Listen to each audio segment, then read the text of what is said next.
Hello there, it's me, Sari, here again, and today I'm back with the 6th video of my fun card fold series, and this time I'll be showing you a card that is called freestanding pop-up card, or perhaps you would like to call it a tag in a box or something similar. This is the first one I made, and this is with a Halloween theme, so you can understand that this has been quite a few years ago since I made this, but this was also a fun card fold that I fell in love with many years ago. So the recipient is going to get it like this, flat, but when you are going to push it down like so, you're actually going to get a box, and you can have a couple of tags on it if you want to. So this is what it could look like from the front. Just excuse me for the bad execution for this card. This is a long time ago, but I just wanted to show you how much fun you can have with these things. So what I did was that the main image is of course going to be on the tag that is going to be popped up when you're pressing down the box. You could have some decorations here if you want. You could do some stamping, and you could even put another tag in the front, so to speak. So that's it. Here is the second one that I made a couple of years ago, and the stamps are from Vilda Stamps, it's a Swedish stamp company. And all you do is just push it down like so, and this one says happy birthday, and there's a beautiful cake there, and the font is lovely on the word födelsedagen, the birthday. And then there's a cute little girl that's actually giving you a peace sign, and she's having a splendid happy birthday. And here's another one which I made even longer ago. I mean, this one was the second from the Halloween card, and I even put in 2 tags on that one. And I didn't put anything there, I just wanted to use that one as a backdrop or sort of. So let's see if I can make something else today. I'm thinking that my measurements won't be completely the same as these cards are, but I'm hoping I'll be able to give you the heads up on what to think about when you're making a card like this. You will be needing one long piece of card and one thing that you can use as a tag. And let's see if I could just pick up my scoring board. In this case I'm using a paper that is 6 by 12 inches. And I have done some measuring, so we'll have equal height and length of all the sides on the box. And what I'll be doing is just to give you the numbers. You know what, I think I'll just have to go for another scoreboard.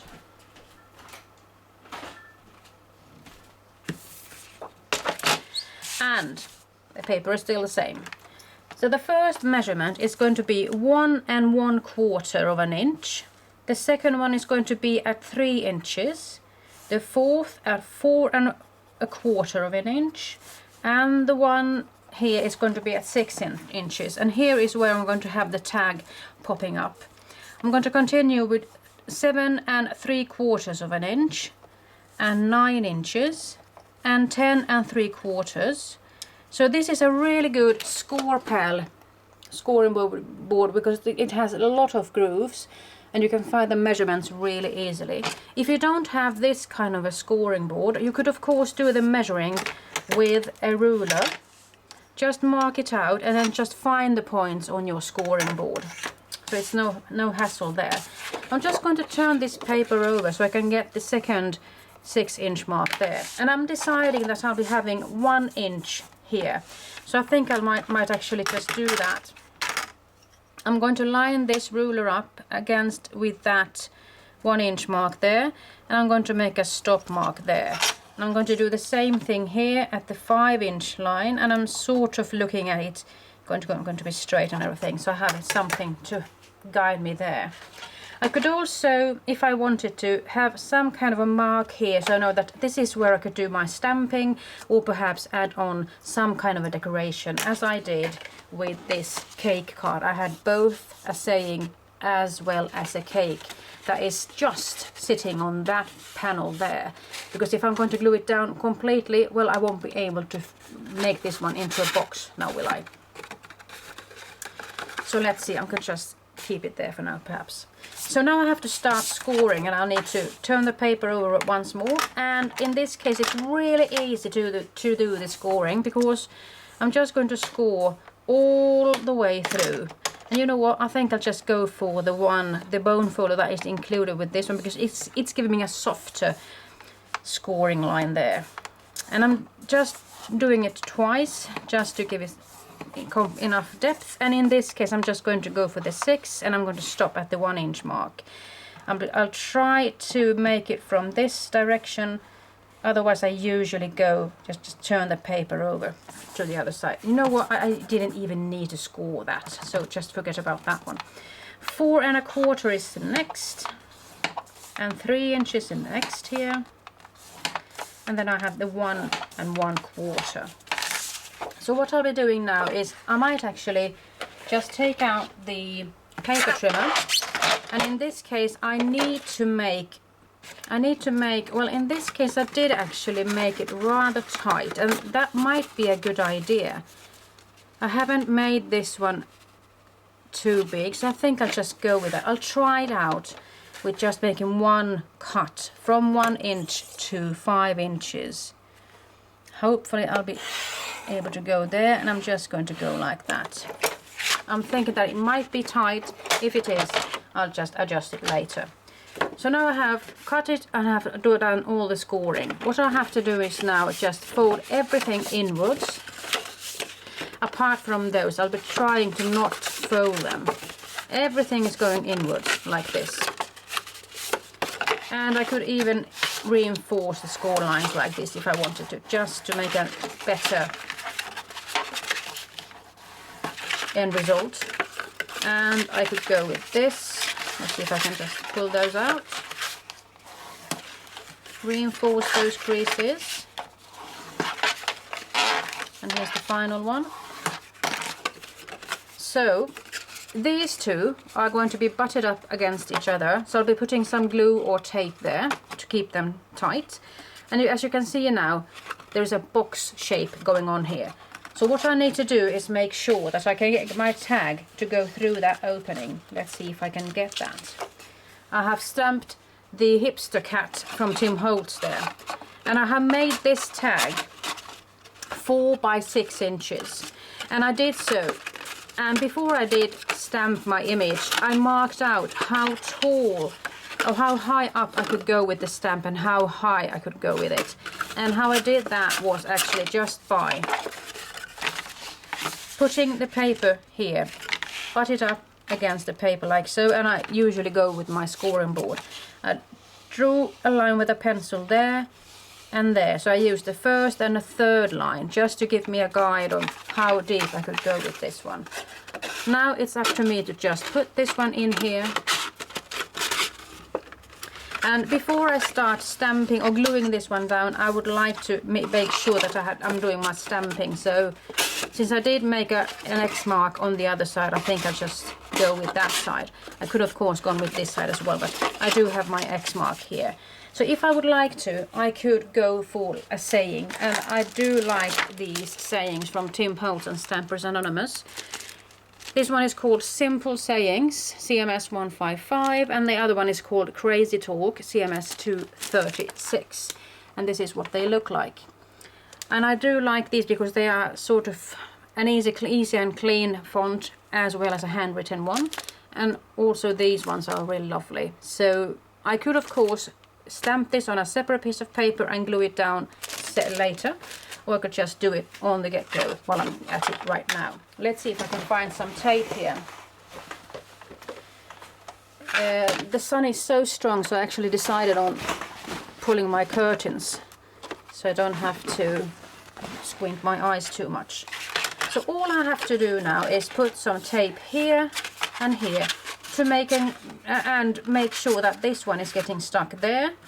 So I'm sort of tying it together. So what I could do is put the tape on this side first. I'm just going to do it like this. So since I'm right-handed, I'm going to put some tape here. And I do like to use these sort of easy runner grand thingies. This one is white and permanent. And what I'll start off doing is trying to get this one as straight as I can. And in this case it's nice to also go back to this one yet once more.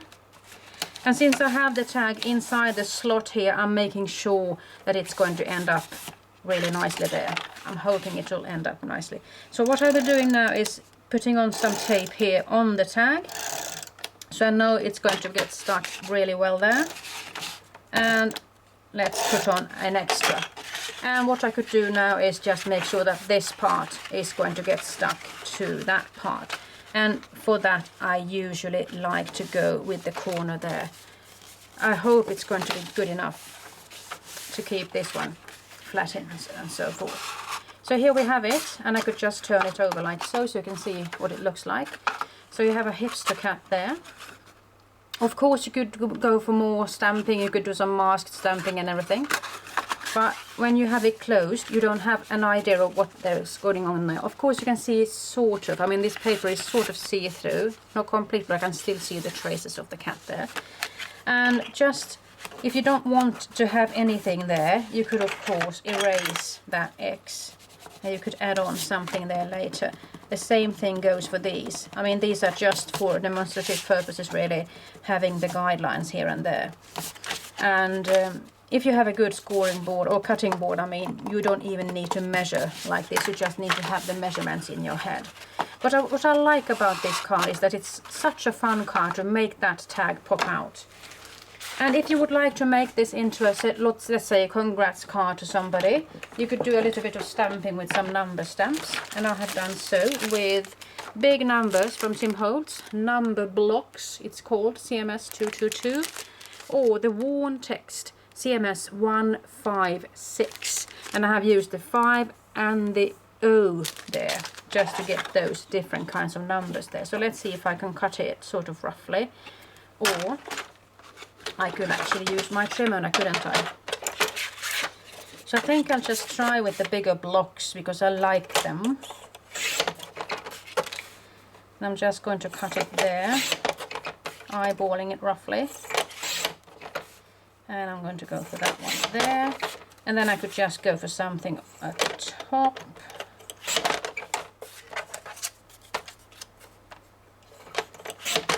So let's say I have somebody turning 45. This would be a funky card to send to somebody. And I like having these bold figures there. So let's see. I'm actually going to glue them down just for fun. So I'm going to start off with the 4, and I'm going to butt it up against the bottom line there, so I know it's going to be straight enough. And as you can see, I'm just putting the tape or the adhesive at the bottom part here, because I don't want it to get stuck to the top part. And if you want to, you could of course flatten the card up and just make sure that you're getting everything lined up like so. So there you have it, 45. You could of course color the cat in, and you could have lots of fun with this, continue decorating it, even perhaps stamp this one in a sort of a collage technique. I mean, there's lots of fun things you could do with this. But the fun part is that you could have the 45 and congrats and everything here and just send it to somebody. I hope you like that special card fold, a free-standing pop-up card, or let's say a tag in a box, if I could get my spin on it. So here we have it. Bye-bye.